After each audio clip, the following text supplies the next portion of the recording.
Hello， 各位朋友，大家好，欢迎来到重口味频道。今天我们要介绍的是腐乳红凤菜。首先，我们先准备一小块姜，并将它切成细条状，待会用它来爆香。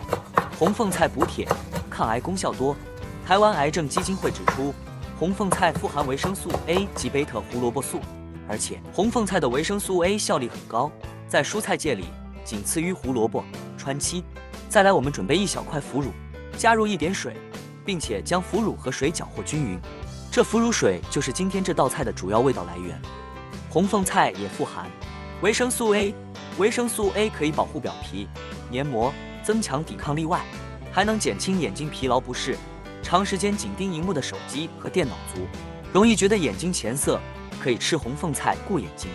再来，我们就可以开始烹调了。先在锅中倒入些许胡麻油，再将刚才切好的姜条放进来爆香。红凤菜是菊科植物，有人称它叫紫背天葵，它与海棠科的紫背天葵长相和效用都很相似，所以常常被混用。根据古代典籍的记载，红凤菜可以活血、化瘀、解毒、消肿，属性偏凉，但是它排淤血的效果不算太强，只能轻微排除恶露，算是食疗级的生化汤。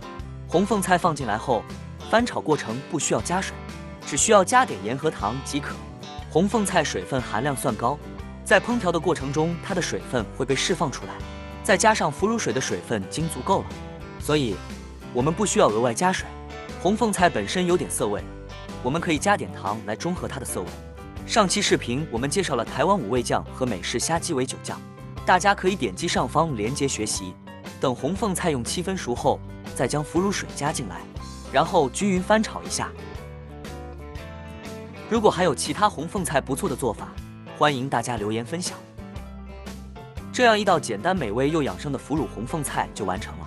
如果您喜欢今天的视频，邀请您点个赞、订阅和开启小铃铛，您的支持将是对我最大的鼓励。